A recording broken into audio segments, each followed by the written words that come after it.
let you in deeper than I let anyone else before.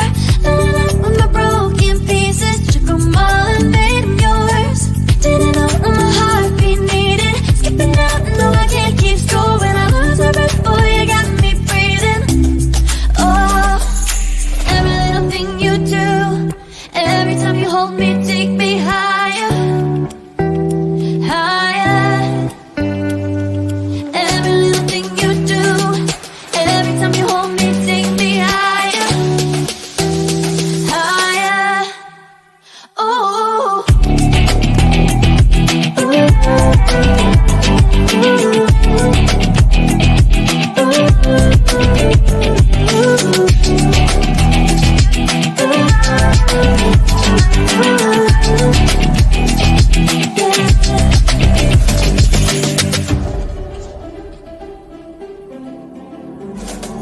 magic. No, I'm never letting go. Now that I have it with you. When you kiss me, it's like the stars fall out the sky onto my heart to cover up what I don't wanna show. I let you in deeper than I let anyone else before. Filling up with my broken pieces, took them all and made them yours. Didn't know what my heartbeat needed, skipping out, no I can't keep score. When I lose my breath, boy, you got me breathing. Oh, every little thing you do, every time you hold me, take me higher, higher. Every little thing you do, every time you hold me, take me higher, higher. Oh, you take me higher, ooh, you take me higher, baby, you take me higher, ooh, you take me higher, baby, you take me higher, ooh, you take me higher, baby, you take me higher, yeah, you take me higher, baby.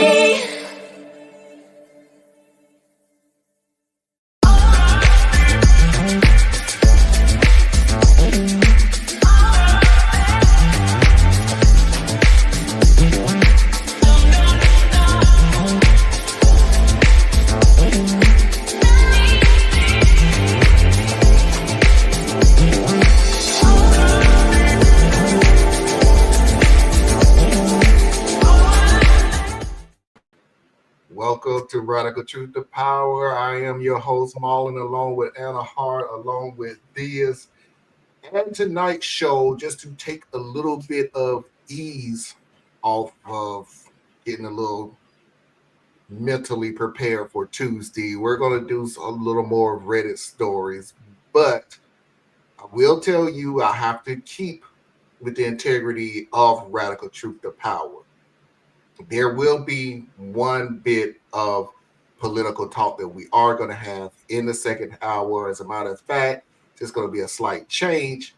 It's actually going to be a mafia video of the week. And it'll be the first video of the second hour. Something I normally don't do, but we need to go ahead and have that discussion. And then we'll get into, am I the a-hole, positive story of the week? And then we're going to automatically jump into Foxy's videos of the week so we can go ahead and get off, because me and Anna are going to have a busy Tuesday, and we need to go ahead and get our rest in and everything else. But other than that, everything's going to be the same. Like I said, we have, some Reddit stories the first hour that we're going to discuss, but just want to let everybody know what's going on. And in case you didn't hear, I'll tell you again, me and Anna will be coming on election night. Some of it will be for the election, but try to hold off a lot of it, because the most we could probably get by the end of the night, which will probably be long gone before that happens, but the most you're going to get by the end of the night is maybe a governor, senator, congressman. You might get that. As for the presidency, forget it. You're not going to get any news that same night. Just It'll be a whole bunch of ups and downs, and you'll have a whole bunch of people being happy and then being sad, and then vice versa an hour later. So come on. But that's why I'm gonna be not rushing through this show, but you'll be understand why. Oh, they already gone? Yeah, we already gone. We No, already got to work. not gonna be long. Yeah. We're not gonna be long. Not that good old days. Also, I have to reassert my body, re-register my body again, because technically it's 9 o'clock, not 8 o'clock, but daylight savings time came and oh, Marlon. So I done went the whole day and didn't hear somebody say for the year, oh gosh, the time has changed. Well, you ruined it, man. You ruined it. Too bad. Anna, how's everything going? It's going good. I'm on a new device, so everything looks new to me, bigger, and because you're really close to the camera. No. Yeah, she's like really. I'm like, okay. I'm gonna have to refigure this out, but it's much better for me and my eyes because now I can actually see comments when they come on the screen. Oh, nice, cool. Well, that makes two of you. Awesome. We will read. We will read. We'll read them. This? No, I'm good, man. I just saw the pictures, and my goodness, Sati looks so huge next to your mom. Yeah. Oh my god. Yeah. Mm-hmm. Because when she's on camera, meaning Sati, she seems like a small size shepherd. But there's like, no, that's a full size shepherd. Like she's 90 pounds. Yeah. So yeah, that was cute. Mm-hmm. But no, I'm not doing anything. I was supposed to do stuff today. I was supposed to change my oil, but it sprinkled outside, so I decided I wasn't going to do it. And I did some work for about 2 hours, and then but it's job work, so it wasn't even my stuff. So whatever. I can read it. Wow. Hey, what's up? 46 hours until the first few states have their polls closed. This is going to feel like the longest week of our lives. LOL. Yeah. Not to me. So here's what I've decided to do. Right. I have to work in the office 3 days a week. I haven't told my boss yet, but I'm going to come to the office tomorrow, which is normally my work from home day. Because I don't, and I'll come to the office on Tuesday. I'm not coming in Wednesday and Thursday because I don't want to deal with people. And I don't know, people either looking sad or looking happy or doing dumb stuff out in public. I don't need it on either side of the table. So I figure I'm gonna let people have their 48 hours. That's a good plan. Yeah, I don't blame you. Like I said, it's one thing to literally stay in a liberal city, but it's also disheartening that we're liberal because we do not want to mess up our money. And I think you're being a little bit too hard on them. No, that's not how liberalism works. No, that's how capitalism works. That's not how liberalism works. Okay, then capitalism. They're very capitalistic, if you put it that way. But they know in the banking industry and law firms and all those other uppity rich to do. They play both sides, so they're gonna they're gonna keep it mellow, straight face and mellow and because in their world they win on either, no matter how it happens. Yeah, it's just a matter of how they win. Yeah, it's crazy. All right, everybody, let's get this party started.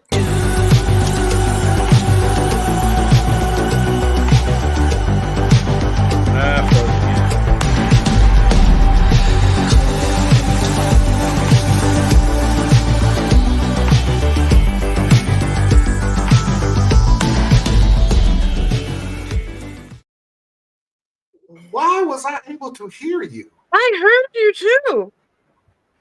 I don't know. I just thought I was freezing because it started, like YouTube started glitching, which usually means my computer is doing its magical thing. Oh boy. So Somehow. Theus and StreamYard do not get along. So best believe when we play in a video, you hear Theus in the background going, Theus. We can actually hear him saying, talking in the background. So keep in mind, we can hear you. For some reason, I'm frozen again. We heard that while it was playing. And it normally, and I looked, and your mic was Muted? off. Yeah, on my side, when I said that, you guys were still on my screen. All right, bear with me for 1 second. Say something now, Theus. Yeah. Nope. Okay. Oh. Yeah, it's working good right now. Is when it glitches. It's a fun thing. Well, in case y'all didn't look at the title of it, I do have a candidate for Worst Wife of the Year. Oh boy. For a while, so I don't know if I played it or not. Foxy said I didn't, and I don't remember playing it before, but here we go. My wife's bored. Am I the butthole for hating my wife's hobby project? Okay, this sounds insane, but I swear my wife is totally normal otherwise, which makes this so strange to me. For context, we're both in our later 30s and live in a pretty typical suburban neighborhood where we all know each other. My wife has always loved trashy movies and shows about infidelity, and she eats up true crime about spouses killing their cheating partners too. She just says that something about it makes her morbidly fascinated, in her words. Well, a couple of months back, we had a scandal in our neighborhood where a married couple divorced because the husband cheated. No, there wasn't a murder or anything like that. But my wife became obsessed with learning every detail from every neighbor. No matter the occasion, be it a baby shower or cookout, she would bring it up hoping there'd be any new information. 1 month later is when I stumbled upon the board in her home office. I was doing some cleaning, and I found a massive bulletin board facing away leaned up against the wall. Curiosity got the better of me, and I turned it around to find a literal effing conspiracy board of all of our neighbors' pictures with with lines of yarn connecting each other, you know, like that effing Pepe Sylvia meme. I was totally confused and asked her what this was, and she told me it was just a hobby that she had started recently where she would track rumors or likely candidates for cheating on the board. The yarn The yarn represented who was possibly cheating and with whom. She had clearly gotten all the images on Facebook or some social media and printed them out, and even had a few sticky notes with details. I told her this was creepy and insane, and she said maybe if I was doing it as a man it would be, but she was just having harmless fun as a hobby, and she wouldn't be crazy and try to oust anyone based on rumors. She just likes feeling like a detective. She told me to view it like a creative art piece. I was still super weirded out, but I let it go, or at least I tried to. I thought about it a lot. Well, every now and then, I admit that I check the board when cleaning. But just a couple of days ago, I looked to see that now I was on the board with yarn attached to a neighbor's wife that I'm casual friends with. I asked her why she would add me and if she thought that I was cheating, and she said that was a different yarn color for potential matches for cheating. She said if it makes me feel better, she was planning on adding herself to the board soon too. Well, I got pissed and kinda lost my temper about it. I told her to get rid of that board or our marriage would be in trouble. Things have been super rocky since. I'm starting to feel bad, and it hit me more than usual this morning. Should I apologize to her? And before you ask, no, I don't suspect her of cheating. Honestly, I wish that she was cheating because that would at least make more sense than this. Yeah, leading with an ultimatum always makes things better, sir. Right? But yeah, your wife a little loony. So yeah, because here's the thing. This is my problem with people who just do things for fun. You guys confuse me, and I don't really enjoy you very much. People who just do things for fun, you're problematic to me. Because what happens when someone sees this board who's also nosy like your husband, like you just got some friends over or whatever, and they go into your space and they just happen to look at it, you know, whatever. because people are nosy and they do things they're not supposed to do. And now you become a whole different situation in the neighborhood because now you're the subject of the rumors that you have been playing around with in your home. But people don't think that way. They think, hey, I'm just having fun with real people who don't know that I'm having fun with them. And then all of a sudden your secret gets out and now you're the victim.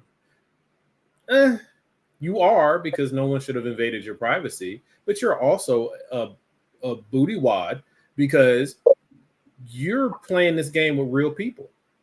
You're invading others' privacy and making really you're guessing, but these are huge assumptions about is somebody cheating or this is something that could ruin other marriages, and you could be wrong. Well, her thing is she doesn't even, if what she's saying to her husband is true, she doesn't think that she's right, wrong, or indifferent. This is like an ad lib for her. This is choose your own adventure fun time, right? So instead of using make-believe names, I'm going to use real names. But then I'm going to say, oh, wouldn't it? It's like a dinner party that never happened, right? Oh, well, what if Jeremy got with Susan and it's only when her husband goes to lunch, but he always comes dressed as a mailman, right? Like she's doing all this stuff just having fun. So she's just having fun.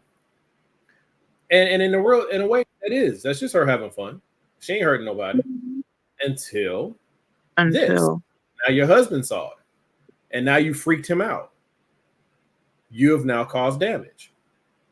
But you're going to blame him because you're going to say he invaded your privacy. But your privacy involved playing with other people's lives.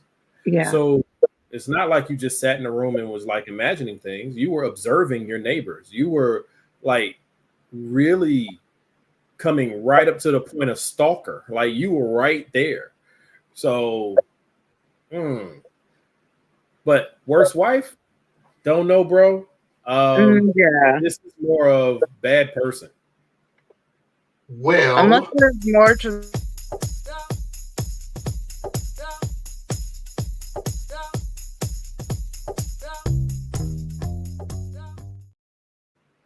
Called it. If you're out there, Tracy, I'm with you. I'm sure you threw your hands up just a second ago. And but wait, there's more. Actually, I always like to say. So let's go ahead and I'm going to keep my commentary short to the end of the next video. Then, 1 week later, OP posted an update. You guys gave me the courage to approach her and tell her that while I may have overreacted by threatening our marriage, I think that what she's doing is creepy. She apologized and said that she would get rid of the board. I thought that we were good. Literally 2 days later, the poop hits the fan. Our happily married next door neighbor finds a woman's bra under the bed that does not belong to her. It doesn't take long for the whole neighborhood to find out. Well, my wife is giddy, like jumping up and down for joy. She shows me the board, which she still didn't trash like she promised. And of course, the husband was marked with yarn, meaning he was likely to cheat. She told me the board was accurate after all, and maybe she should keep her hobby around. I was definitely suspicious, so I looked at the board again later. It looked different from the last time that I saw it before the latest scandal. Instead of the yarn connecting to another neighbor, the cheating husband's yarn connected to a post-it with a question mark. Firstly, it was the only question mark there, and I swore it wasn't there last time I saw the board. So either she changed it after the cheating to prove a point, or slightly before it happened, which made me even more suspicious either way. Now I felt like the detective and that I was going crazy. I went over to the cheating husband's to ask a few questions. His wife was staying at her parents' place, so it was just the two of us. I asked him if he actually did it, and he said no, he would never do that. Then I asked if my wife had been over recently. He said that one day, his wife asked my wife to water a plant they had while they were both away, and she told my wife where the key was, so yes. I immediately raised an eyebrow. I asked if he still had the bra, and he was getting nervous and told me not to get the wrong idea. I said, don't worry. He still had the bra, and I looked at it. It was my wife's, but one I knew she almost never wore because it was from a lingerie set that I bought her one Christmas, and she said that it was uncomfortable. I told my neighbor that I needed to talk to my wife and ran out but told him not to worry. I approached my wife with the bra and asked her what was going on. She played stupid, but I told her to cut the BS. I asked her if she had either cheated on me with the neighbor or planted the bra there. Either way, she was in trouble. She confessed to planting the bra and said that it was to make me admit that her hobby was valid or something. I flipped out on her. I said this was worse than her cheating on me because instead of just ruining our marriage, she also ruined our neighbor's marriage. I demanded she call the wife and admit to everything, even sending her pictures of the board. I even showed the other wife this Reddit post, which actually helped me convince the neighbor's wife that the bra was planted rather than her husband cheated. Well, they've made up, but now I have no idea what to do. I'm barely speaking to my wife, and it's only a matter of time before the entire neighborhood figures this out. I seriously need advice. No, sir. You seriously need to understand that you have written wonderful fan fiction, and this belongs in the section of real or not. What? You just showed us a series of videos from the telenovela special My Family is Weird and My Wife is a Junior Detective. I don't know. That's not the best title. We'd have to work on that some more. Maybe we should ask the OP because he's probably workshopped this. So he has probably some better titles. But real talk, no, this is fake. But anyway, if it's real, sir, you're an idiot. Because you're asking for advice. You're dumb. So, I'll give you advice. Time for the divorce. Like, really, she's out there. Unless you're going to go get her medicated and get her some real strong therapy and ride it out with her. Time to let this one ride. It's over. It's, there you go. Yeah, this woman broke into someone's house. I don't care if she had a key. Broke into someone's house, put her own bra in the house. Yeah. And then didn't throw away the evidence and then brought the evidence back out to prove she was right about what she staged.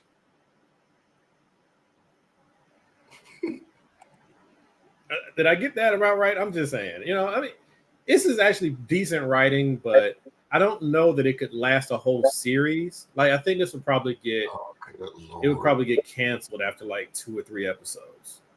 Mm-hmm.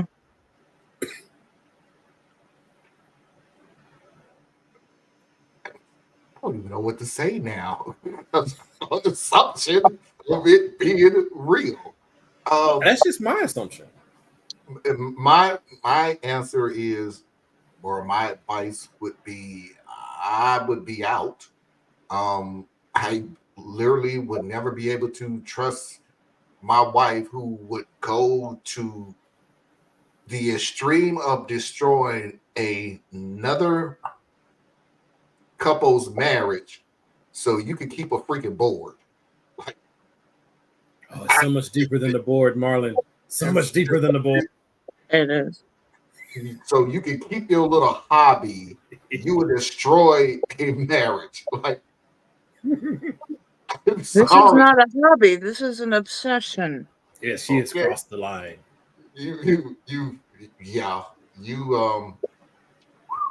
This is like, was it like bootleg QAnon? Like, she's in the basement. Like, when you see those TV shows and those movies and the people go down into the basement and then they're crazy guys and they're like, but if you just look over here.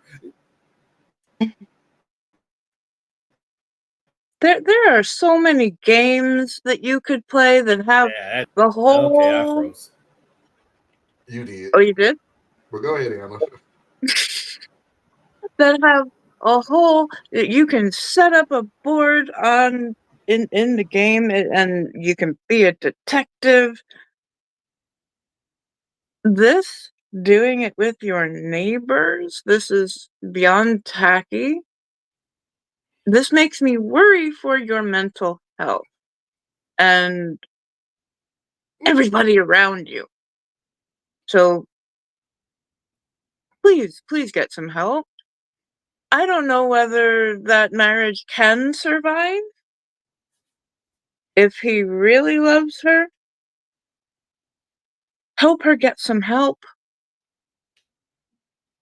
That's all. Whew.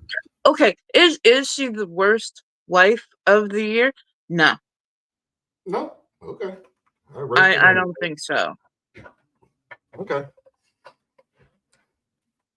Um, I just put it out there because she was willing to destroy another marriage just to keep her thing going with a freaking board. Worst neighbor of the year? Sure. I really ain't got no time for that. Tracy.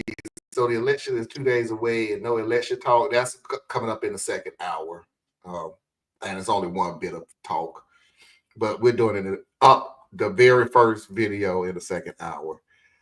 Okay, so I knew that wasn't going to take long because, either we're going to say you're the worst person, but I've been with this group long enough that I know what videos is going to have the deepest discussion. And I'm like, a woman who put her little nasty bra in somebody's bed so she could keep a little bored was not going to make a deep philosophical discussion that long. So I had a backup worst mother of the year, but I also feel like I've played this video before. I'm really not particularly sure, but just in case I did.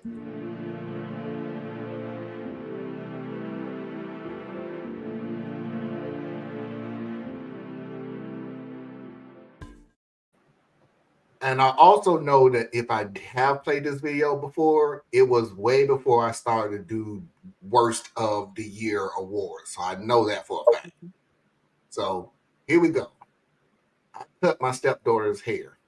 I'm a 31-year-old woman, and I met my husband, who's 34, 8 years ago. We've been married for 6 years. He has an 11-year-old daughter from a previous relationship. I work from home, so I mainly end up taking care of her. I have since she was young. We have a generally good relationship. She stays at her mother's for most weekends. She has incredibly long, blonde, wavy hair, just past her bottom. It's a nightmare to take care of. It frequently tangles, and she always needs help brushing and styling it before school. I'm not a morning person, and I don't like having to wake up early to do a kid's hair. It's expensive to maintain as she requires more products. She insists on using hair oils which can cost around $11 and only last a few weeks. She also insists that she has to use curly hair shampoo instead of regular shampoo and conditioner, which is often over $10 per bottle. Also, she goes through it at a fast rate. She won't use a regular brush on it, and she insists that it breaks her hair and hurts her, so she uses a wide tooth comb, which takes a long time to brush, when she could be doing other, more productive things, such as homework or helping me with chores. I decided that she's become obsessed with her hair, and I don't want her to become vain.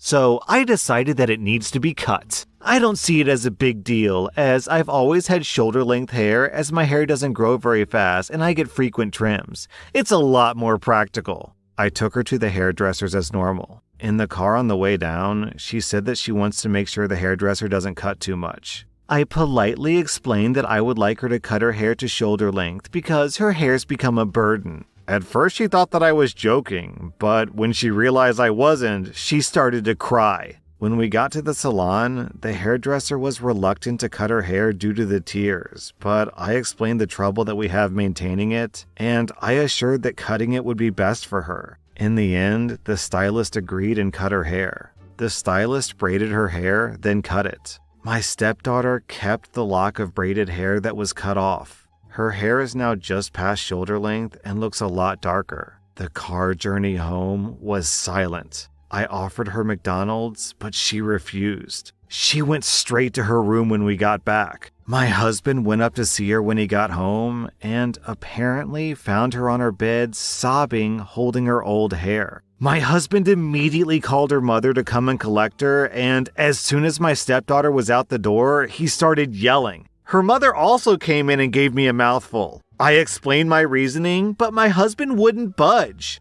He said that if I had an issue, he would have done her hair in the morning and that he doesn't mind paying for the products. He was so furious and said that he no longer trusts me around his daughter, and he doesn't know if he can be with a woman who he doesn't trust with her. This broke my heart. I didn't mean her any harm. I was just so tired and I'm trying to reduce stress. I've always been the one to raise her and her brother, and I'm just exhausted. Am I the butthole?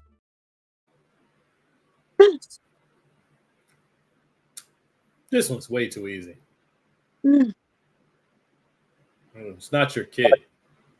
And you, even if you can say that it is your kid because it's like your stepchild, you still don't make this kind of decision without your spouse. I don't care what side it is. Like, he shouldn't make that decision without his ex-wife, or at least, well, definitely without his ex-wife. That's mother, and she's obviously involved, and maybe you as well because you're the primary one dealing with her hair. You definitely shouldn't make it by yourself. So yeah, this is super easy, and I mean, I hate to put it this way because I'm truly not an advocate for always dissolving marriages. I think that people are way too quick to dissolve marriages nowadays. But no, this is like red line stuff. Like, there's no, I don't trust you around my daughter.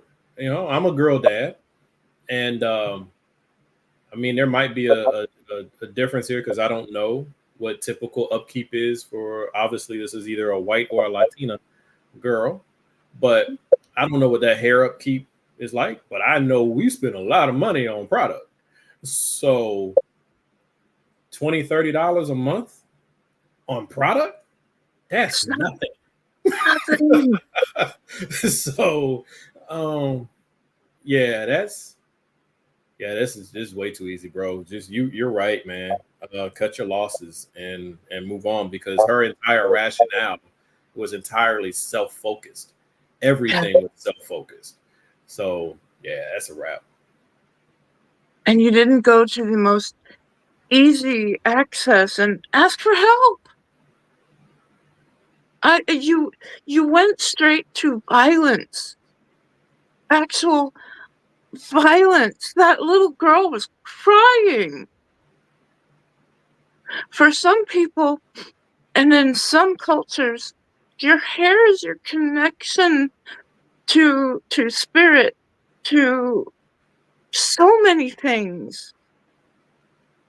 And you know, I relate because very recently I have been learning about my hair, and it is curly hair. So I have recently been looking at products that are for curly hair. And yes, there's a difference. There's a big difference.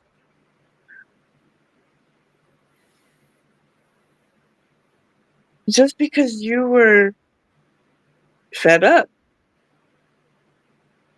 it doesn't give you the right. That was so. It was such a bad mood. I had to go grab my stitch and just hug, because like that, it made me feel.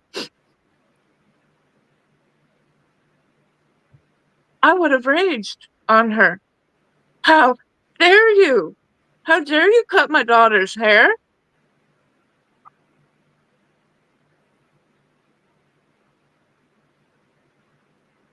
Because like for me, hair past your butt doesn't make any sense to me. I don't understand it, but not my head. So if we're gonna have this kind, I don't even remember how old they said the child was. Did they say how old this child was? 10. Like 10, 11 or 10, 10, 11 yeah. years old? So realistically, this young lady, because that means she ain't but like in fourth grade, maybe fifth grade. When she get in middle school, she's gonna want to cut her hair anyway, because that's too much hair to deal with. But then you would have had her buy-in. You would have had, you know what I'm saying? Like you basically took something from her you can't give back. Yeah, her hair will grow back. Of course, her hair will grow back. But what you took from her, well, what you did to her is you gave her a memory that will stick with her. And it wasn't necessary, especially when she didn't even do anything wrong. Like, now I've heard of some parents, like the kid does something really bad, and that's part of their punishment. I'm not a big fan of it, but I'm all right with it. Cutting the hair? Hmm? Cutting the hair is a punishment? Oh, absolutely. Absolutely. Really? So, like, let's say you got a son who had, like, Marlon. Let's say Marlon is my son, right? And Okay. he takes great care of his hair. It's part of his identity and everything else. But Oh, Marlon okay. decided he wants to sell drugs, or Marlon is beating up on the special kids. As soon as they get off the special bus, he runs over and trips them and laughs. Right? Right. It wouldn't be my approach. There's some other things I would do, but there are parents who would be like, okay, so I'm going to find It's something he loves. what matters to you, and that's what we're going to deal with, because that is part of my style. Like, I don't spank, so I'm going to look at what are the things that matter to you, Mhm. and that's what I'm attacking. Right? So that's where you'll see sometimes people end up like with the hair thing. It's not always, and very rarely, I would imagine, is it a spiritual or religious thing for a child, but it's still their identity, right? You're playing with something that you can't reverse once you've done that, And then she just shattered any level of trust with the husband. I mean, With everybody. And she wonders why she's now on ice. tired. Do y'all remember yesterday when I said that when I'm calm, cool, and collected, when I have to hold a conversation, when I done had it and I've already decided what I'm going to do? Well, this is it. I've already made my decision. There's no way I could be married to you. I don't trust you around my child. And it was one line, just literally one line in this story that made that decision for me.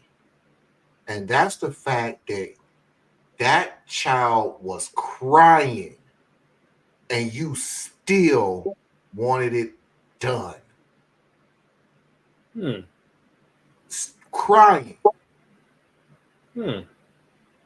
over her hair. And you said, I didn't see that big a deal about it because it wasn't your hair. Of course, you wouldn't see anything about it. You're not a morning person. You didn't want to put in the work. So you made a unilateral decision without the biological parents it being involved, without the little girl's agreement. The hairdresser what putting pause on this. The hairdresser, who don't even know this girl, or even if she did, she still put a pause to it. Like, she's crying her eyes out. Are you sure? Yep, sure do. Yep, get it going. And you, being the most unempathetic person I ever heard, said, "Hey, you cried when you knew the news. You cried when they was in the chair. You cried when they cut the hair. I know what would make you feel better. McDonald's." Well, no, everything about this was about the stepmother. Like, It was her. every bit. Like, Absolutely. me personally, the kid crying, whatever. Kids cry. That doesn't. Yeah. I'm so immune to my kids crying. It's ridiculous. But everything else is like, yo, everything was about this woman. Like, this is uncomfortable for me. Maybe I'll give you some food. What? I think my one of the lines that she said was, I was just trying to relieve stress. For who? Oh, yeah. You. You're For just you. relieving stress for you. And then you try to put this little song and dance at the very beginning. The products we have to use and blah, blah, blah. Then you try to blame the daughter. I think she's obsessed with her hair. Oh, what? Mm-hmm. And if she didn't brush, I mean, you just threw out so much, and I got to remember this is the first hour. So much BS excuses of being less stressful and the the amount of product that doesn't last but a month. And what was one of the lines that you say? I already said she was obsessed with it. And She even complained about her comb. she but I had it in my head. It was something else that you said. I had it in my head. I forgot that quick. And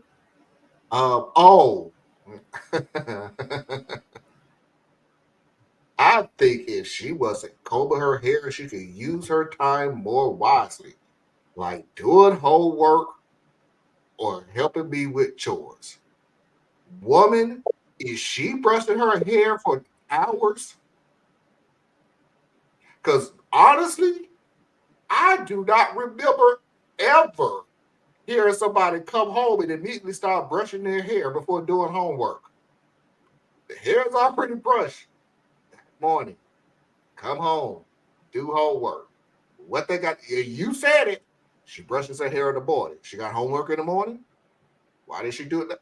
Either way, I'm saying this Yeah, stuff she was throwing out a bunch of because rationalizations. you are just a walking pile of crap. You have no reason to do what you did other than to make your morning that I don't like waking up to, I'm not a morning person, easier. You literally couldn't even say, I'm going to cut her hair, which again, I'm telling you, you're wrong. Don't do that.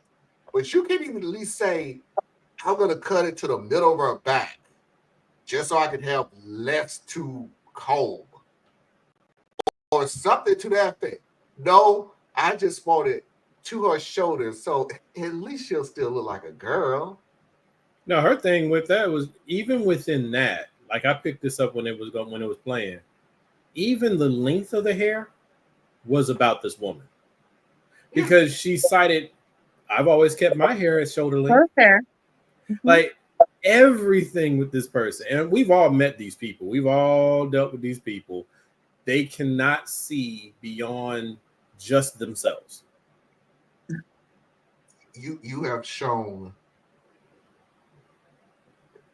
in this one act, you cannot be trusted around a child.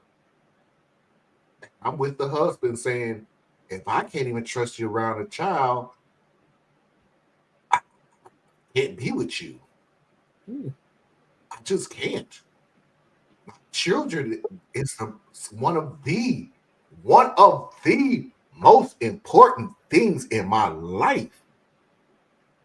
If the mother of my stepkids was hurting my kids, I would do everything in my power to get them away from her. Yep. That's the biological parent. They're just stepkids to me, but they're under my protection. So I don't even care that blood is blood.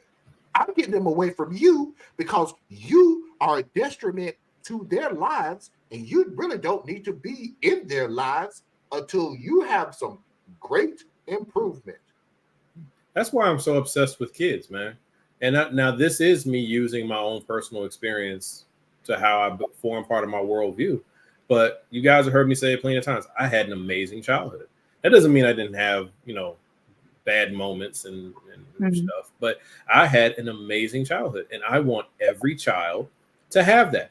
At least let a child enter adulthood without undue trauma. Right? The world's going to do what it's going to do to them anyway. So you shouldn't, like, I can't remember what I saw somebody either say it on Facebook or it might have been a meme, but they're like, getting over their childhood should not be a part of their childhood. Like that, it just shouldn't be, you know. And then this lady doing what she did, like I'm 100%. Like you were saying, like your kids are one of the most important things in the world.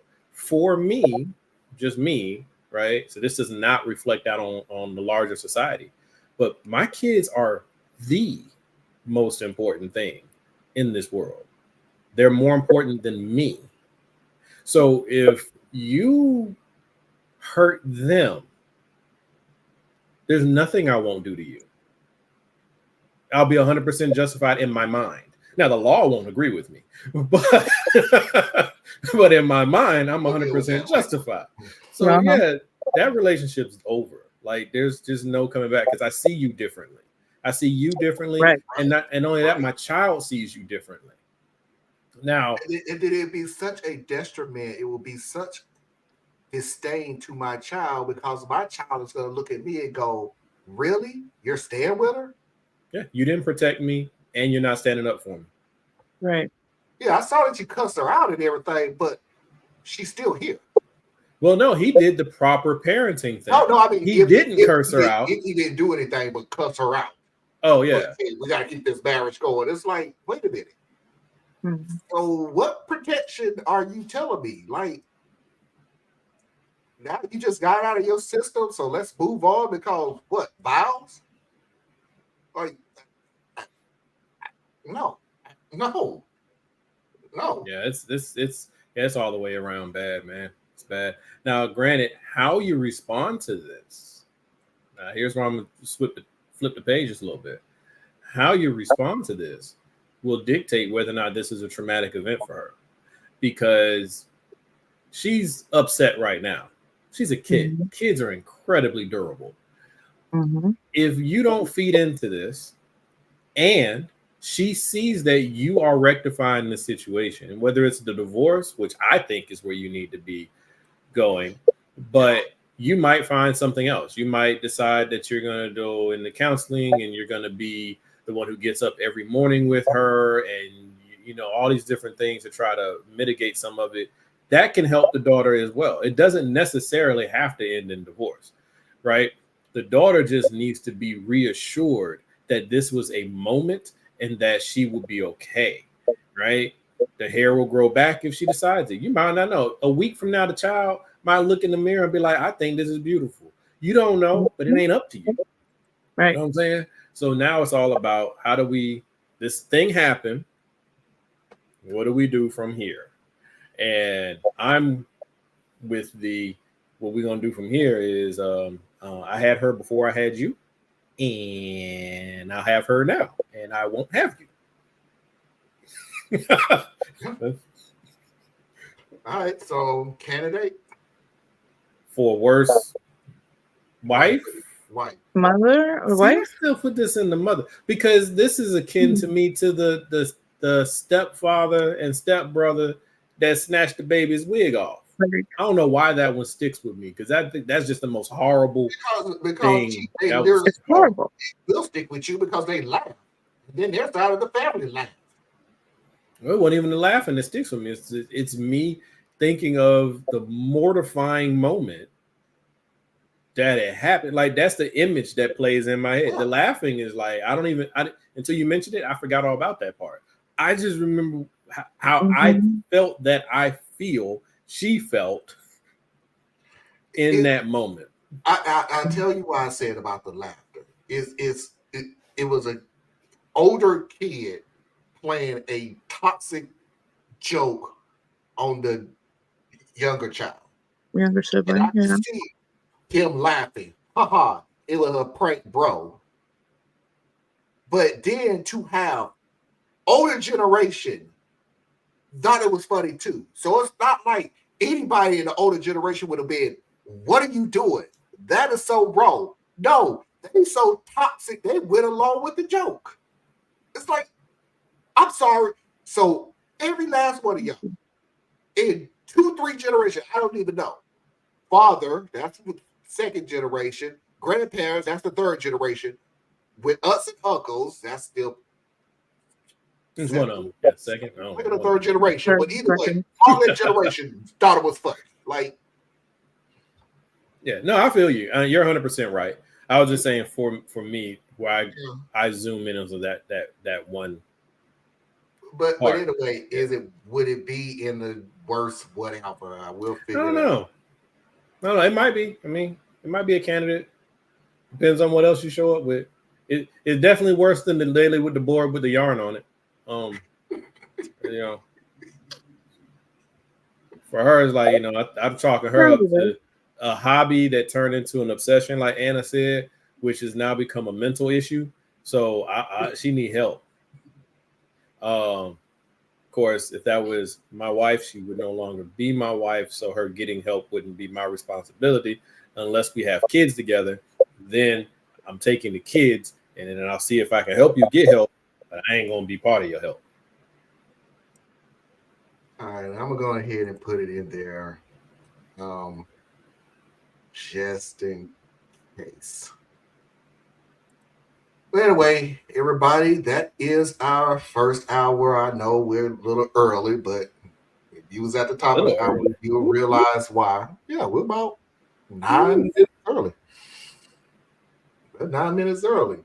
But trust me, we're going to make up for it in the second hour because we do have that political talk that we got to have because we have to stick to the integrity of Radical Truth to Power. I'm not going to fall back into that old thing of Reddit stories Saturday and Sunday. No, Saturday is Reddit stories. Sunday, we got to get serious. And the next video at the very top of the hour is us getting into some serious talk. So, yeah. The stepbrother who took the wig off deserves a lifetime achievement award of being a douche. No, yeah, that's he could be on the Mount Rushmore of it, but I'm sorry, the sister nurse. See, that one was bad, but I still say that that family dynamic with the little girl with cancer. I guess it's because it's a little girl with cancer. That hits me. And then the one with the dad who just didn't bother raising the child, but then want to sit there and sue her over a house. Like, that one was pretty bad. You know, bro, you got some bad stories for us.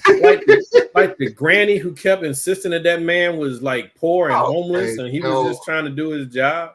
In a way, we're moving on. Terrible. We're going to go into the second hour. Like I said, early talks of politics at the top of the hour, so that's to be our monthly video of the week. But we do have a Am I the A-hole? Really strange one.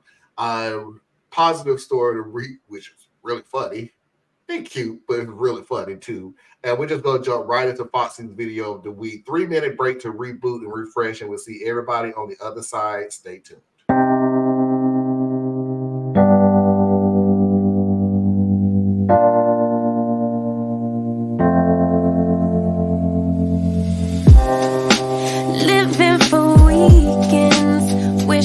I could take a break from this world,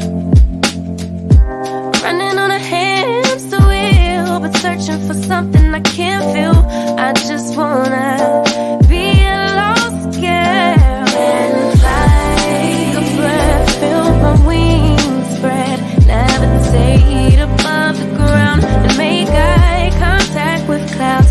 Now I'm rising, I'm soaring above it all. I just wanna be free. Finally, I wanna be free.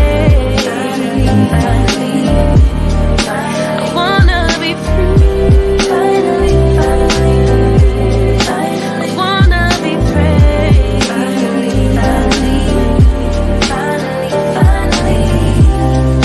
I always daydreaming, never imagined I lose my spark.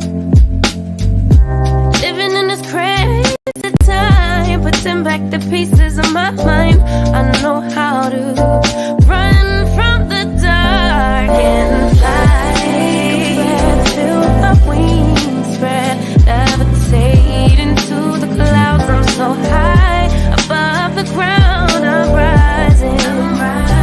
I'm soaring above it all.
back, and without further ado, let's go ahead and pay those bills. Please do not forget to go to patreon.com/Tracy Media Fan. Help support Tracy and all of her endeavors. Please do not forget to go to Anna Hart's website, BorelliaEtc.com. Learn something that you didn't think you need to know, but you should. Please do not forget to go to Thea's website, OurUnitedCore.com. Communities build movements. And if you need to reach me, you can do so at radtp@outlook.com. That's RADTP@outlook.com. And let's go ahead and get into the Mama Heart Hour. At the top of the hour, just another reminder that me and Anna will be back this Tuesday, election night, during the election and celebrating Mama Hart's birthday. The thumbnail is already on. If you want to go ahead and wait for that, I would truly appreciate it. Give it a thumbs up so you can be notified when the video starts to play, and we'll be on. Again, we're not going to be on long because you ain't going to learn much, but whatever. I feel sorry for Mama Hart for actually having to just have this on her birthday. Bless her heart. Yeah. Her birthday will go down in history. That's the most This is important a birthday historic ever. day. But anyway, let's go ahead and get into it. Mafia video of the week.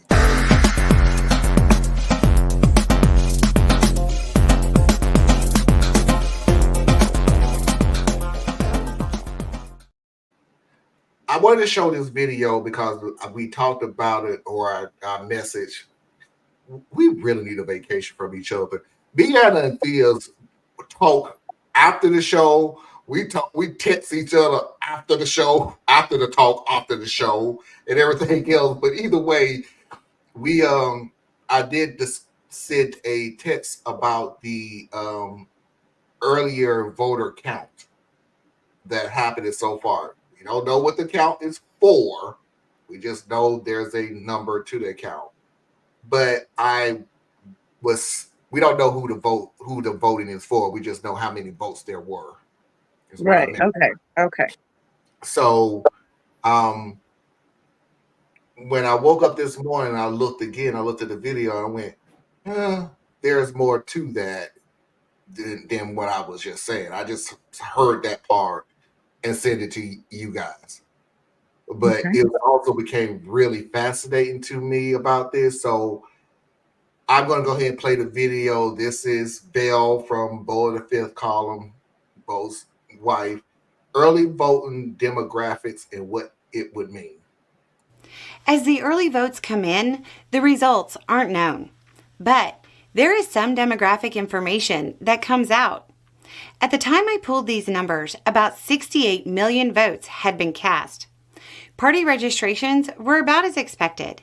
Democrats were up by maybe 1%. The age breakdown looked pretty normal. The real noticeable difference was gender. Women are outvoting men by a lot, and where it matters.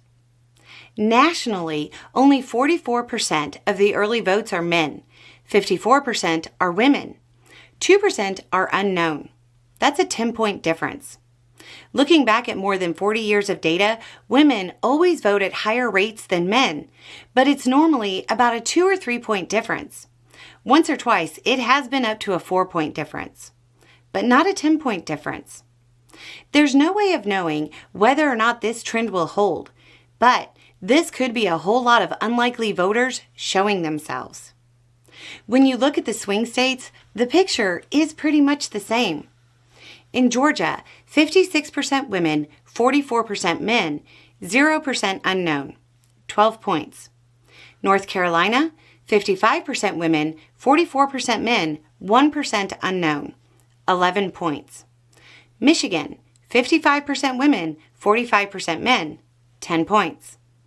Pennsylvania, 56% women, 43% men, 1% unknown, 13 points. Wisconsin, 51% women, 43% men, 6% unknown. Only 8 points here, but it's about twice the highest historical average. There's also a high percentage of unknown. Nevada, 45% women, 44% men, 11% unknown. Just a point, But again, a huge amount of unknown. Arizona, 48% women, 43% men, 9% unknown. 5 points. Lots unknown. So, how is Trump world responding to this? Panic. Panic mostly. Right-wing commentators are suggesting that women's rights to vote be revoked, comparing voting for Harris to having an affair, and reminding women that as Christians, they must obey their husband's wishes. It's really a sight to behold. It's weird that they seem certain women are voting for Harris in such large numbers, right? It's almost like they think they nominated someone who bragged about setting up something that stripped the rights of women away across the country, and that the Republican Party continues to double down, even though we see the disastrous effects of taking away bodily autonomy and the failures of the policy. There's no way to know if this anomaly is as significant as it seems, or if it warrants all the pearl clutching that is currently coming from the right wing in this country. But if this trend holds and women outvote men by this margin in this election, you can throw away all the polls. They won't mean anything with a shift in the electorate of this size.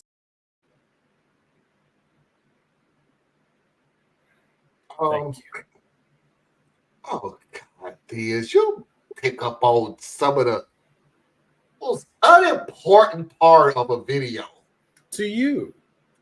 to me. I swear, it was like listening to an AI robot read a script. Because she was reading a script. I mean, I know she was reading a script. That's fine.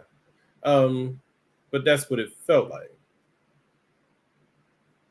And apples are red. Can we get Blueberries to are the blue. point of the topic she was saying? Okay, She's so- not as fluent as Bo, and I Well, I think mean, we all. The thing about Bo, let's just be real, because they're both, I think, conveying the same level of intelligence. I mean, he has some more perspective because of his personal life experiences, but it's He's his still writing the script. Yeah, but Okay. I'm just saying the appeal of Bo is mostly because of how he conveys a message. It's his Mhm. accent.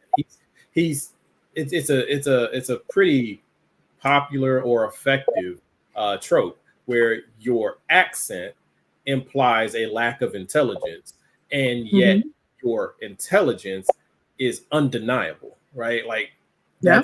that's his thing, right? That's so yeah. She doesn't have that. She speaks like a normal person, right? So she doesn't get the benefit of the accent piece. But anyway, as all right, fine. Two more of the substance. I certainly hope that all of this enthusiasm and hopefulness proves out. I really do. I just refuse to hold on to it right now. And the reason why is because it is heavily weighted on white women's vote. Okay. And maybe, especially the early vote, I can see where women who have domineering goofball husbands are able to go vote without him, and so they can go ahead and vote. But I've voted enough times, at least in our locality, that even though my wife and I usually we vote the same day, but we don't always. You come in as a group, your wife is right next to you. So guess where you're at on the voting booth? Right next to each other, right? So the peer pressure is still there, right? Even if he doesn't do this number, it's still there, right? So we'll see how that happens. I'm hoping less about, women are going to vote their own interests and they're going to put their personal interests above their race, their religion, and their social group.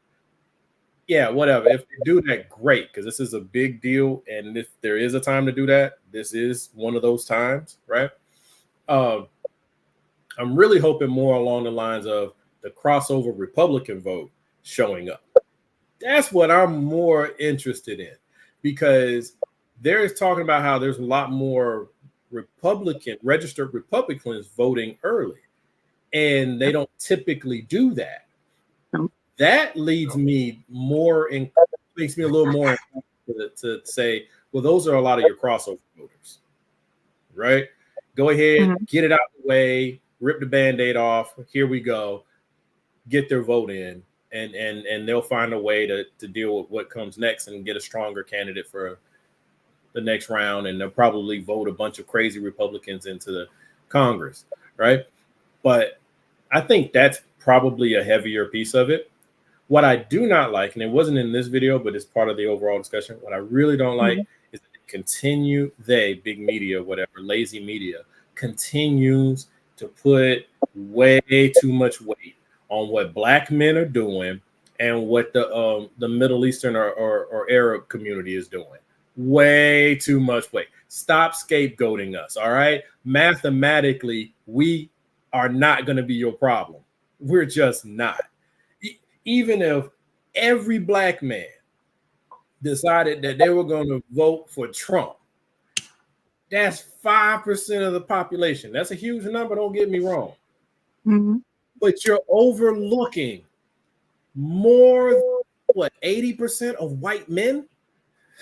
Right? That's your problem. Your problem is that 60 to 80% of white men. Stop blaming us. It ain't us. But anyway, that's it. Yeah, I mean, I was watching, it was on the TV, and I walked by when they're talking about, I forget whether it was Michigan or Wisconsin. They're talking about the Muslim vote. Michigan. And because there is, like, I think they found one person to talk to that was still undecided with 2 days left, and her whole criteria was, I can vote for Harris if she commits to a ceasefire before the election.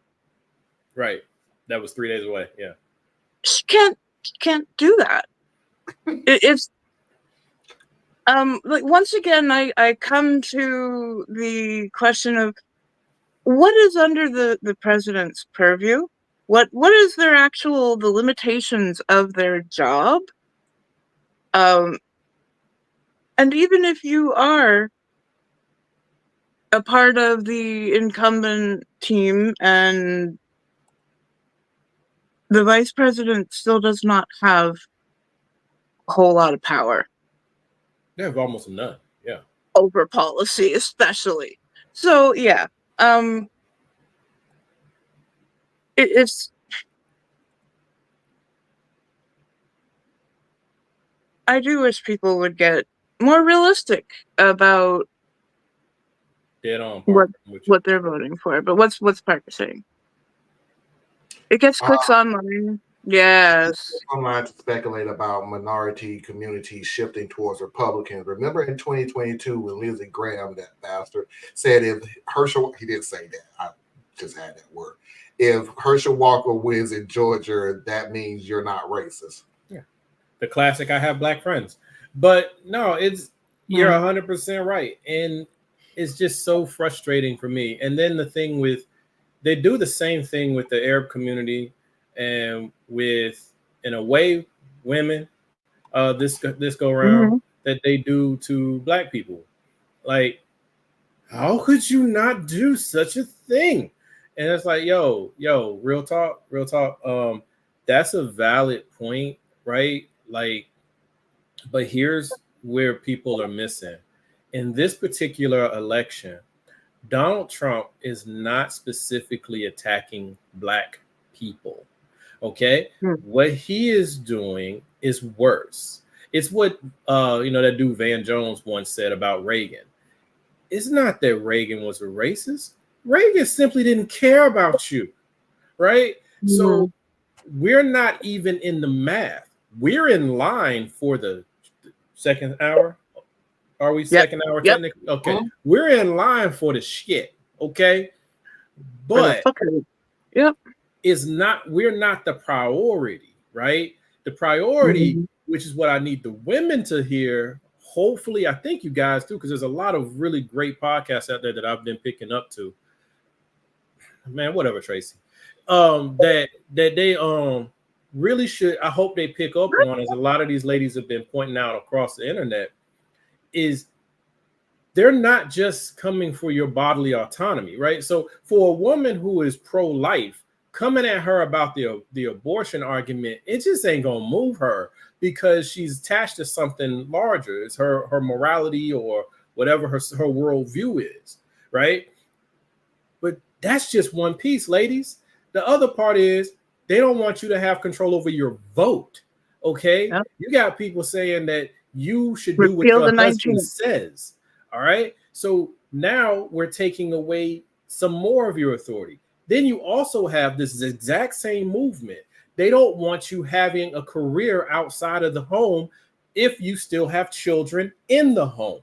So now they're saying you can't have a career and you can't make your own money, that you have to be subject to a man, right? All of these things are still coming from the exact same group. And then we have to look at the men, all the different social groups, ethnic groups. We have an issue right now where men are struggling with our identities, right? Where we sit in this new economy, where we're competing more with each other than we used to have to, and we're having to compete with women when we didn't have to. So that's not a high quality set of guys running around out here making holistic, healthy decisions. So you're going to be subject to this guy who is deep in his selfishness and saying that, you know what, yeah, you're having a miscarriage, but it's all right if you die, because if you run the numbers, we're doing more good than bad. Oh, well, you don't need to vote, because, you know, if you do vote, it needs to be what I tell you to vote, because it's going to be a family vote. But it's a family vote that I decide, but it's a family vote. And you don't get to, you know, have birth control so that you don't get pregnant. So that means you have to have a child. Oh, and you can't tell me no about sex. So that means either you do not have a relationship, but if you do have a relationship, you're getting pregnant, right? So it's that's what I hope a lot more ladies are picking up on. For the Latino community, they put their foot all the way in it. But I'm like, yo, I understand. I understand why so many members of the Latino community are so slow to this, right? Realization about Trump and all of that, because I deal with black folk and we slow as hell on some of this stuff. So we're so used to seeing each other as separate and not together that whenever something happens, we default to, well, he wasn't talking to me. And that's a dangerous mentality, and they're using it against us. You have a Republican efforts to say, hey, Jewish people, the Democrats hate you. Same organization sends out other messages, hey, Arab people, the Democrats hate you. Let that sink in. So yeah, we'll see what happens though. And can we also, I would like to bring up the fact that when politicians start making our medical choices, there are consequences that they can't even dream about that actually do happen. So we have had things like mifepristone taken away. That is a drug that is used for other reasons than abortion. And not only do we have an increase of mortality in relation to pregnancy, but those babies in the womb are not getting the prenatal care that they need. They're not making it. This is starting to be backed by studies that the infant mortality rate is rising and rising. In Texas, the mother's mortality rate has jumped by 50%. That's huge. That's huge. So you wanted to bring more life into the world, you're taking it away. But they have their rationale because those are the ones that God deemed were not meant to stay here anyway. It is so wild. It is so wild. You have to do the work of God for the baby while it's in the womb. But once the baby's born, now God can be supreme again, and God can take care of the child. It's not your responsibility anymore now the child's born. It's the parent's responsibility. But it was your responsibility while the child was still in the womb. Okay, so either your God ain't shit and ain't got no strength, no power, no dominion, or you are playing God, right? Either trust God or don't trust God, but stop playing God. Yeah. I'm gonna say this real quick so we can go ahead and move on. So, and it was a statement that Theus made earlier about the Arab woman who didn't want to vote. The Republicans have made it perfectly clear to you. They want to stop abortion. They want to stop your right to vote.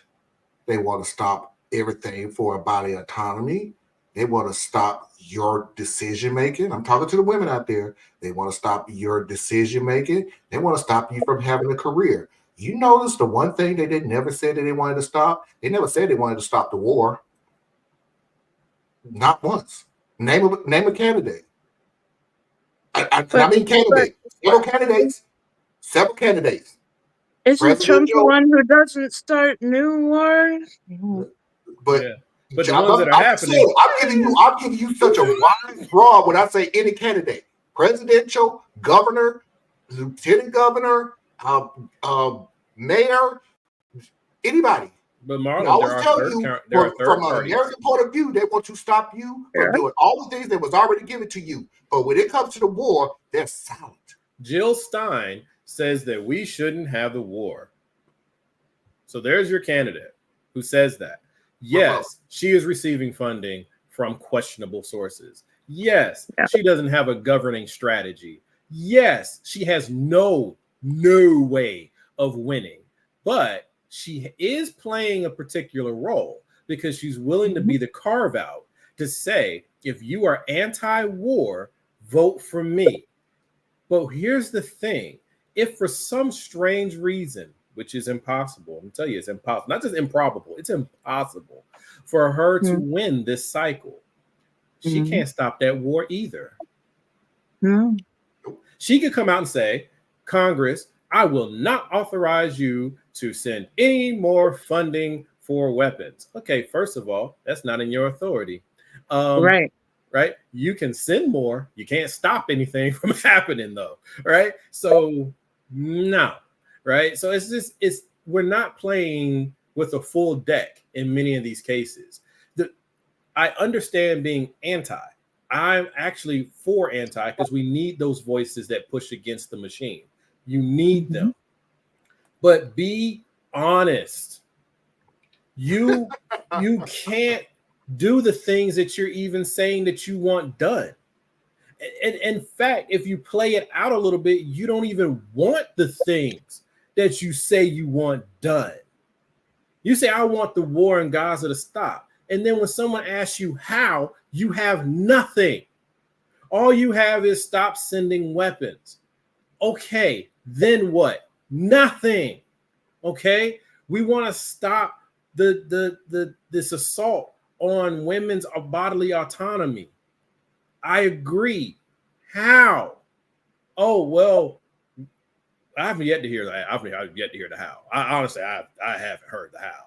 I'm sure there's one out there. I just ain't heard it. But come on, let's be realistic. Kamala Harris, yes, it would have been wonderful for her to be more forceful about her position in the Palestine-Israel conflict, war, whatever you want to call it. I don't call it a war because war has two equal sides fighting. Okay, this you can give it a conflict if you want to. Maybe we'll do that one. But it was an invasion. Okay, but she is the sitting vice president. That's her number one job. Running for president is secondary. If she dared to come out and say, I disagree with Joe Biden's stance on Israel and Gaza, one, she's lost. It's over. Whole party turns against her because it's not the way it's done. Second of all, what you gonna do, Kamala? That's the next question. And the moment she tries to answer that question, she is speaking with the authority of the U.S. government in conflict with the president. It's like, come on, guys, let's be real. Yes, I want her to be more forceful, and I hope that she'll be more forceful, or at least more strategic, when she's in the chair. But she's got to get in the chair, right? Stop standing so much on your principles that you sell everybody else down the river. It's frustrating.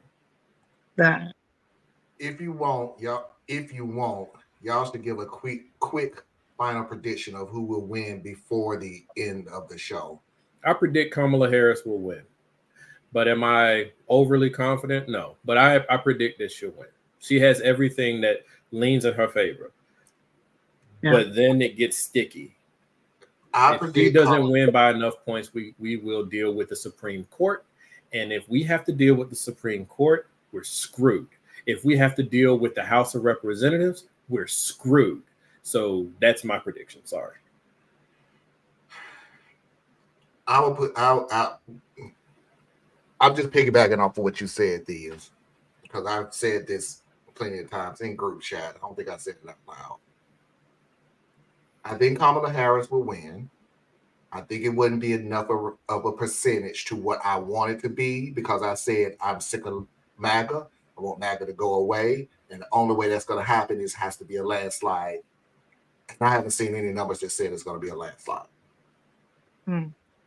Just minus the Supreme Court, minus the House and everything else, the fact that it would even get to the point of it being sent to the Supreme Court and sent to the Senate or the House, I don't think she would get enough to start another stolen election controversy.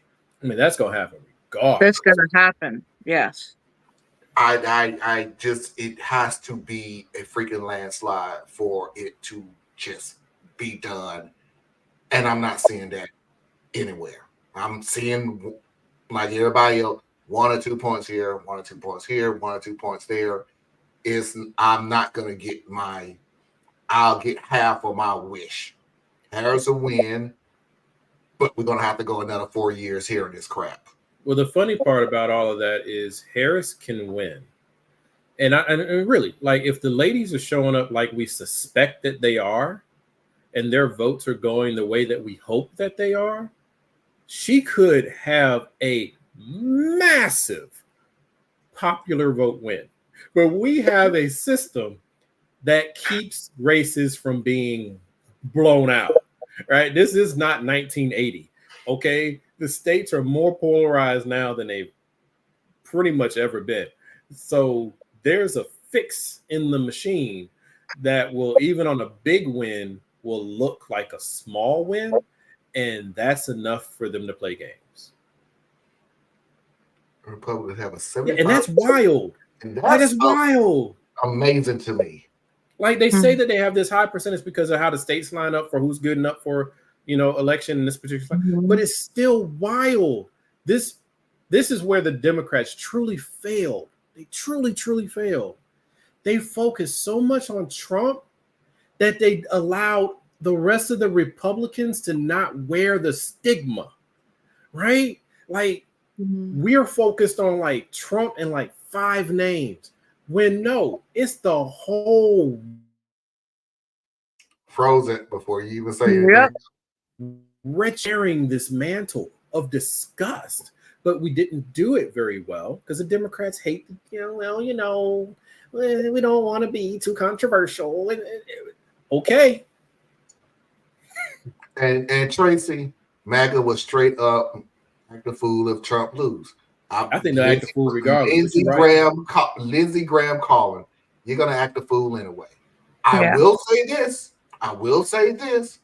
Try another insurrection. Why? Why not? Please don't. Please don't. Why not?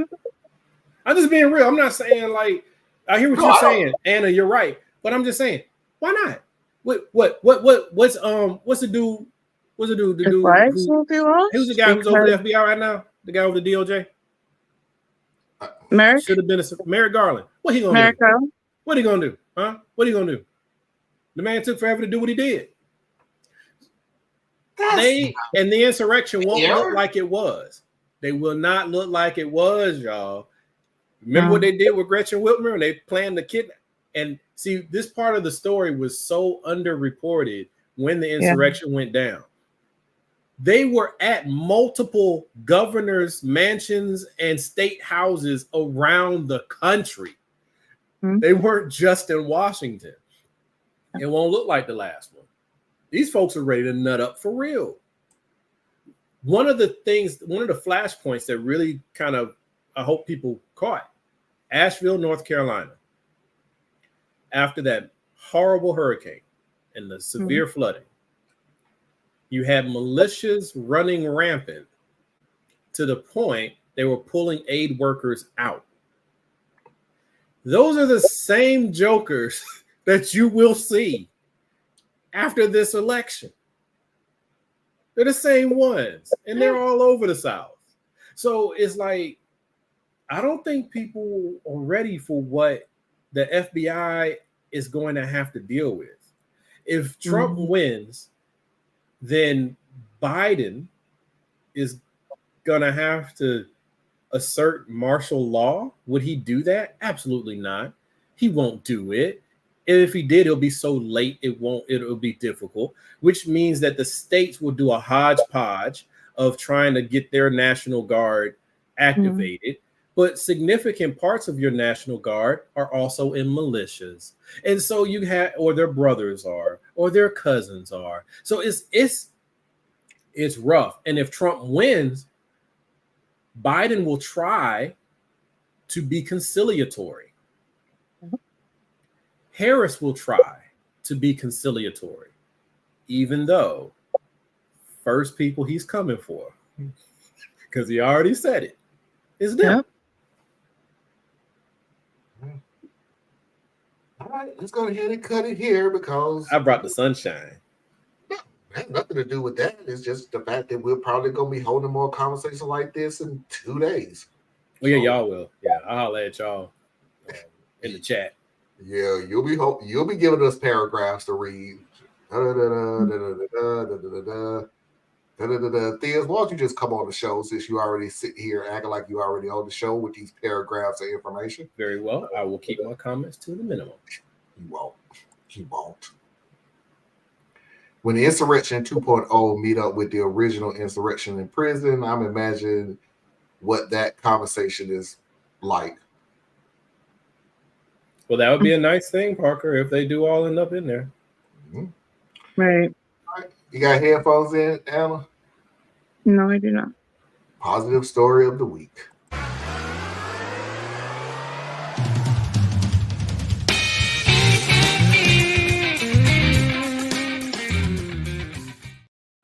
Hey, Marlon, can I interrupt you real quick? Sure. Anna? Since I messed up anyway, but sure. Anna, you didn't get a chance to give your prediction. If you so sorry. Yeah. It doesn't matter. You feeling okay?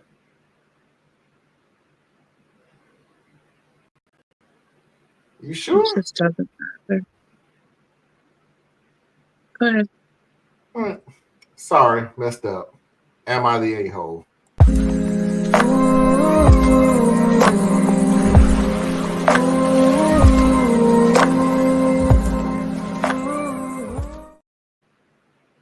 Apologize. I did it out of order. Positive story song the first time. Yeah, I did it out of order. I apologize. I did it out of order. There was an Am I the a-hole and a positive story, and I did positive story. So sorry. My bad. It's on me. My control. Weird story. I don't know why the OP is doing this, and I don't know why the OP's girlfriend agreed to it. So here we go. I don't share food. Am I the butthole for throwing away food that I know my girlfriend wanted? I'm a 25-year-old guy, and I live with my 23-year-old girlfriend. Recently, I threw away the leftovers of a meal that I cooked because she said that she wanted to try some. For a bit of background, when we moved in together, we agreed that we would each only cook for ourselves and use our own dishes, which was my idea. The issue is that sometimes she'll ask if she can have a bite of my food that I'm cooking just to try it. Or she wants to eat some of the leftovers I cook, and then she offers to cook for both of us the next night. She now claims that it's a ridiculous rule to have, and that I should grow out of the rule by now. On to the incident. I had made a stir fry, and I was finishing putting the leftovers in a container when she blatantly told me to just leave it out so that she can have some. I, of course, said no, and that I don't want her to eat what I cook. And I put it in the container and into the fridge and started to leave the kitchen. I went to the living room to grab my phone before going back to the kitchen to grab a drink when I saw my girlfriend pulling my food out of the fridge and taking the lid off. I went over to the counter and grabbed the container and dumped the food in the trash to prevent her from eating it. She stayed silent the whole time before finally calling me a butthole and storming off. I don't really think that I'm the butthole, as we agreed to this arrangement before moving in. But some friends said that it's time to move on from my weird obsession and just share food already. So, am I the butthole? Also, OP clarifies that they don't share food, not even spices. So OP doesn't even share salt with his girlfriend. Okay, everybody. Again, I know This some is of great. these are going to be repeats. I know. I can't keep my head around so many of these things. Wow. Thank you for letting everybody know that you said it, Theus. Gee, I'm just saying, if you're gonna fuss at me, just use my I name. I'm sorry. I literally didn't even look at you. Please. Literally. But you also got to remember, we have new people watching the show all the time. So, no, I cannot come up with new stories every week to other people that never heard the story before. You're a meanie. Uppity, radical truth to power people who are the pioneers of the show. Oh my God, you played that before. I'm sorry. How dare you repeat a story from 2 years ago? What are you, anarchists?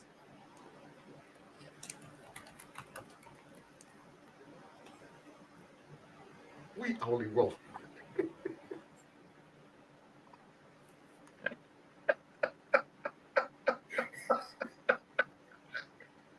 Forget you, Theus.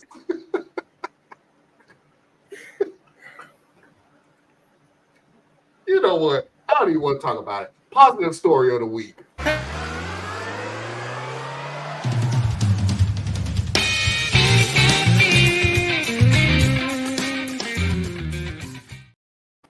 That's rude. Yeah, sure, oh ma'am, you are the a-hole.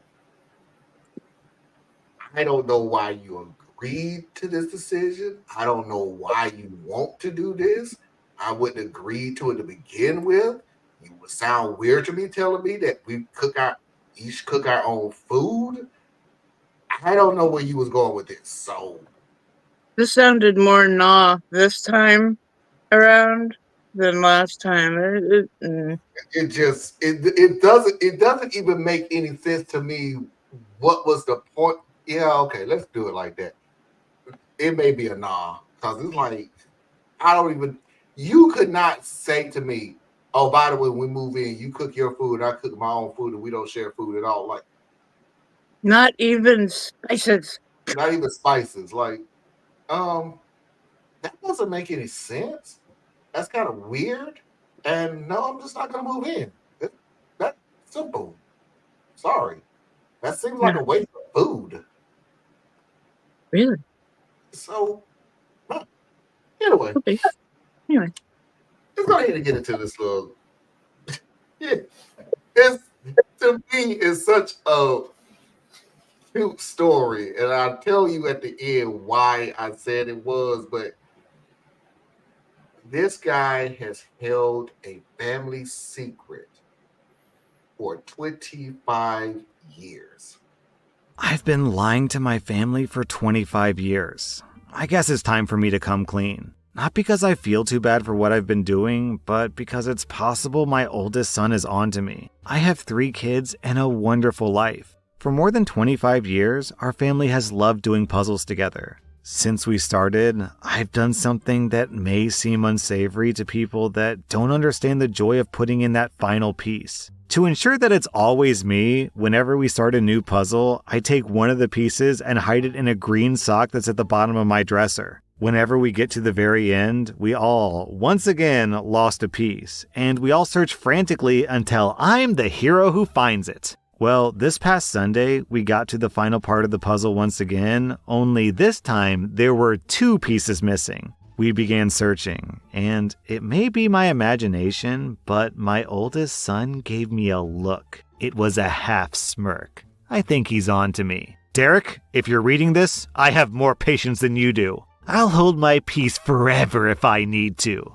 Find yours first, and let's end this madness. Then OP posted an update. Well, folks, I've been duped. I got up this morning, went into the kitchen to get some coffee, and as I walked past the puzzle, I noticed that it had been completed. All pieces accounted for. I calmly and politely knocked on Derek's door and asked him about it. He denied knowing anything about it, like super convincing. I went down back to my bedroom, confused as ever, and just sat in bed with a blank stare. My wife asked what was wrong, and I told her that the puzzle was completed, and I have no idea how it got done. She literally started laughing like a hyena. I've always known about your dumb green sock. I'm in shock. I'm numb, like a gut punch. So, as it turns out, my wife has known what I've been doing for at least 10 years. She said that she loved watching me walk around thinking that I was some criminal mastermind tricking everyone, and that's why she never said anything. She wanted me to have my win, while she secretly laughed and had her own fun in secret. I don't even know what to say. I'm just processing everything. I can't believe that she's had this over me for so long, and I had literally no idea. She noticed a decade ago that I had just one random green sock since I lost its pair forever ago, and she immediately knew something was up since I refused to throw it away. I guess that makes sense. I'm an idiot. I've come to the realization that she's actually the master here. It's her house, and I should be thankful that she lets me live in it. At least she promised not to tell the kids. Okay. Is this? Okay. It's so cute to me. First thing I'm gonna say, because this ain't this. There are some danger signs here. But first, what I'm gonna say to Tracy out there, congratulations! I just saw your team is like 7-2 for the season. It's like their best season in many years. So big ups to you. I know you're happy. Wait a minute. Oh, wrong. Sorry, I'm not being funny, but wrong team. I'm sorry. And I forget I said that. So. Who was the team again? Wow, I just remember the colors of her favorite team, but I forgot the name and I associated it to the wrong team. So I just screwed up. That was me. I screwed up. But this story, sir,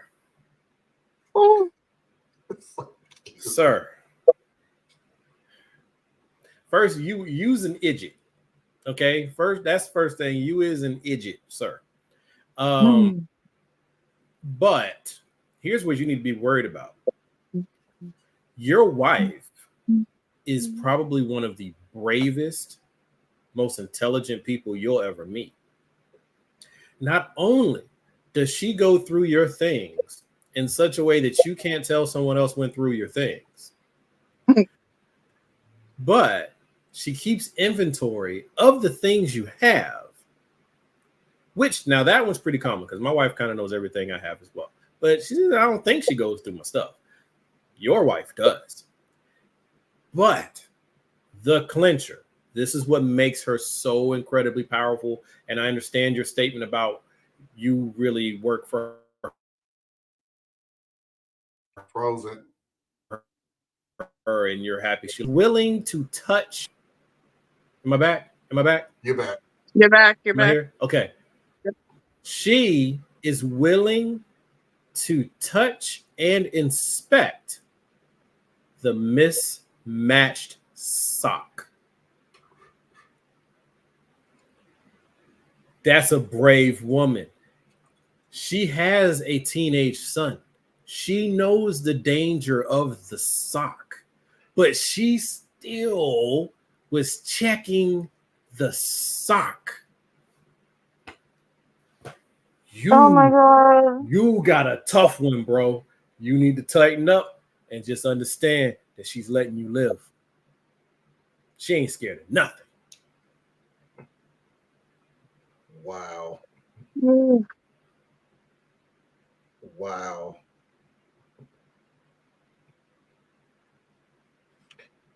This concludes ever playing a positive story of the week ever again on this show.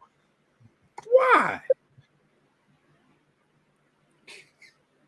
And he chose the color green. That is a little interesting. That's a little interesting, you know. But he's already proven he ain't the brightest. He's already proven he ain't the brightest. You know, the story never did explain the second puzzle in my piece. head now is it's the color green. So I'm thinking money shot. Ew, Marlon. Oh. You started this. I didn't go that far. I kept it vague on purpose. Oh, You're the one who I need to rinse out my ears. That's bad, Marlon. I don't know why.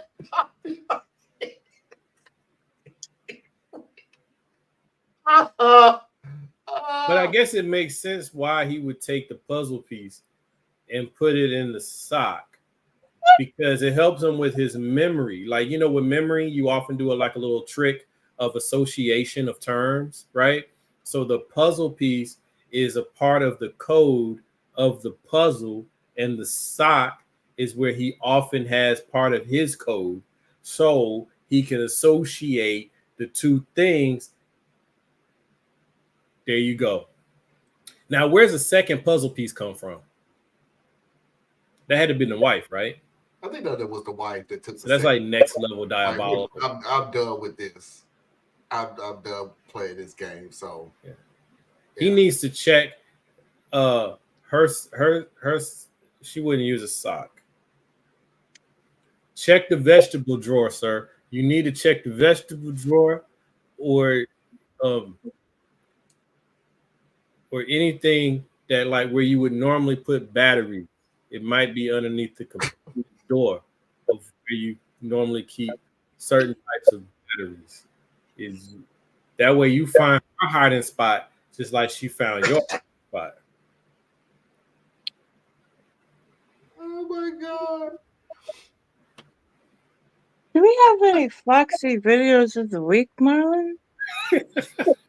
Look, Anna, everything I'm saying, I think it makes sense. I don't know. I think it makes sense. Sure. Foxy's video of the week.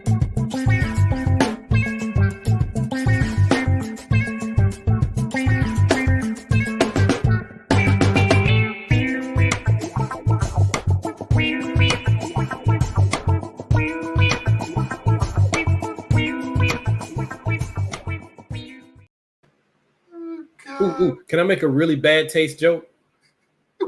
Compared to what? I'm sure you can. You're great at it. I'm just saying, because that was a really nutty story.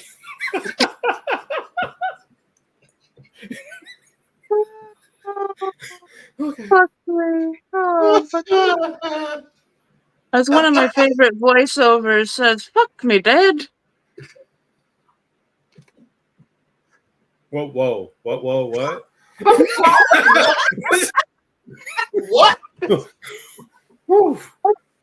have to show you one of these videos because it's an Australian man who does voiceovers, mostly for animals, but he's funny, and with the Australian accent, the "fuck me dead," it sounds hilarious. That was about as in good taste as the nut joke was, so don't you say nothing.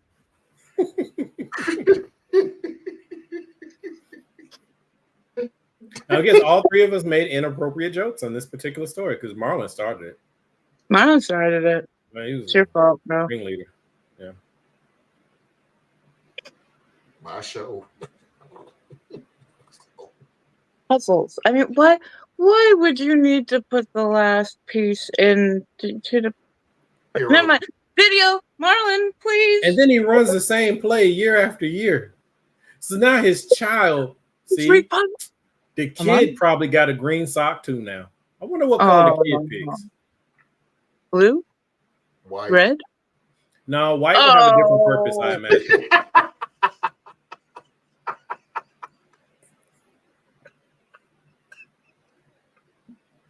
Marlon, do you have the clocking? I got the video. You have so I can go. Ready. That is my video, thank you. Oh God. It's hard being so innocent and pure around you too. I'm just saying. I know. Difficult. Hey, daylight savings time. Yeah, I can be there in 10 minutes. I'm at my car right now, so. Of course. What the? Are you serious right now? Oh, I'm not coming. What happened? You know his car has headlights, right? No, what happened was, it gets darker sooner. Yeah. Oh, okay. Yeah.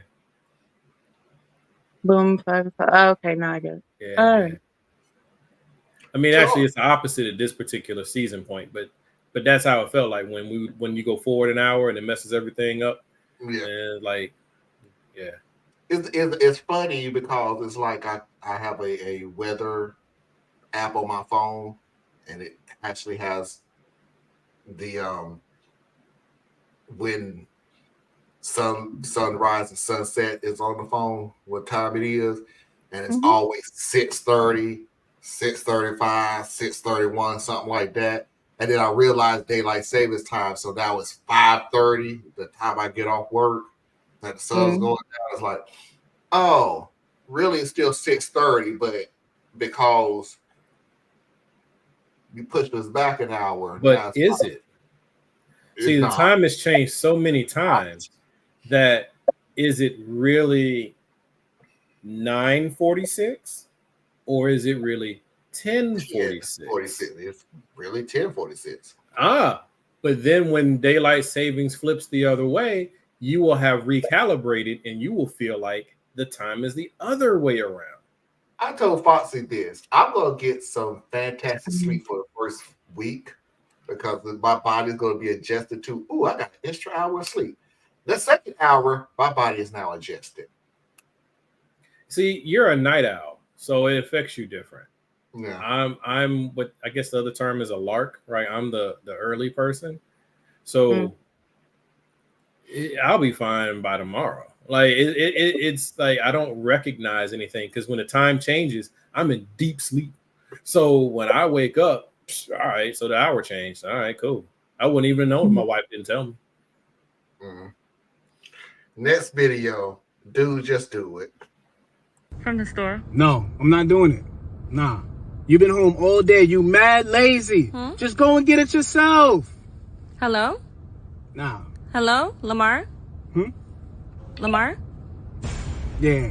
Yeah. Yeah, I'll go get it. Okay. You need anything else? No. Okay. Love you. Love you too, babe. Mwah. I have that conversation quite often. Sometimes I don't do the mute thing. But no, I definitely have that one. I'll be like, God, are you serious? Are you serious right now? Why I got to do this? You could have already done this. It doesn't make any sense. And then I answer the phone. Hey. Yeah. Like I have the whole rant while the phone's ringing. I already know it's going to be some foolishness. Hey, baby. You're going to do it anyway. You just want to get that energy out.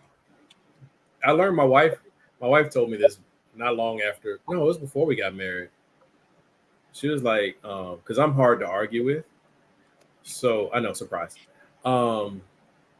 So she would tell me that she will argue. Well, she probably doesn't do it anymore now, but she'll argue with me when I'm not there. Because that way she can get all of that out and then deliver it in a way that I can process it when she's talking. Because if you just come at me with like, I'm like, I'm not hearing nothing you're saying. And I'm probably going to nitpick everything you say because you all over the place right now. But if she gets all that energy out and then she comes at me, then she gets her way anyway. But it'll be less stressful for her. All right. Last video of the night. Let's go ahead and get out of here. But I want to say something first before I play the last video. And this didn't occur until I got the video. Me, the people on this panel, Anna Hart, Diaz, and everybody who's been watching this show from the very beginning to the end, the people, the replay crew, what I like to call them, the people who watches the show afterwards, and the numbers have been phenomenal. So I appreciate you all. But this election year is very tight. Don't really know which way it's going to go. But for the simple fact that we didn't quit, we didn't even slow down. We kept pressing, we kept pushing, we kept giving great points, we kept everybody into high spirits. We kept everybody just, no matter what the outside noise is, and just we stayed focused because we knew it was coming. And it's just not just this panel, but the people who are commenting, the people who watch the show and everything else. I truly appreciate it. So this video is for everybody else to say, I am very proud of you.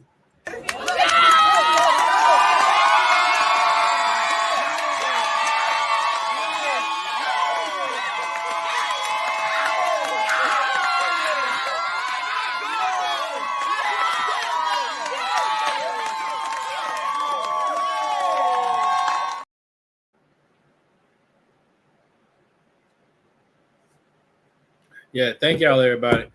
Tracy, really, I do apologize for getting that wrong. I was gonna make sure I wasn't being slick. For real, I screwed that one up. What the hell we clapping for? Oh, I'm sorry. Yeah, y'all. Thank you for being appreciation. No, you're not used to it. Appreciate.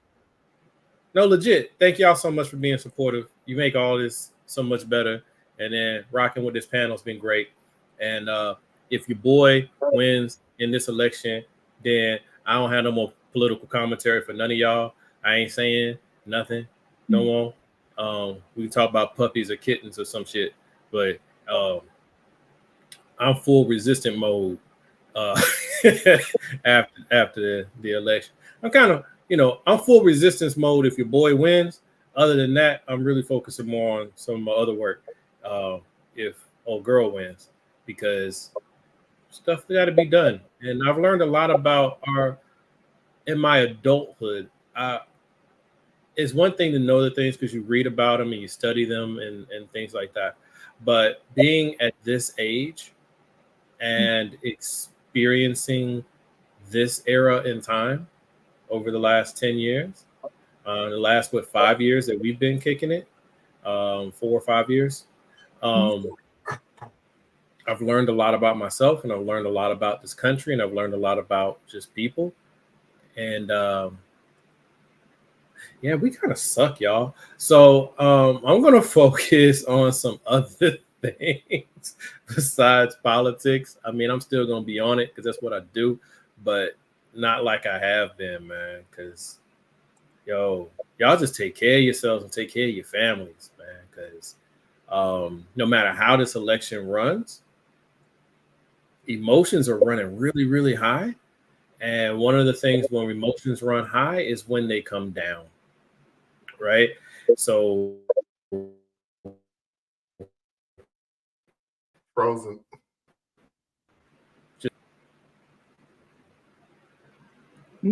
I don't know what my computer just did. Sorry. Froze. Yeah. So I don't know what y'all heard, but yeah. Good luck out there, America. Anna, tell everybody where they can find you. You can find me at BoreliaEtc.com. Theus. Radical Truth Power. Ladies and gentlemen, boys and girls, children of all ages, non-conforming individuals, and of course, I'm assuming you're LGBTQ. I appreciate Anna. I appreciate Theus. And until next Tuesday, we will see you when we see you. Peace. If you have not voted, please go ahead and get your voice recorded on Tuesday. Please get out there, y'all. Please get out there.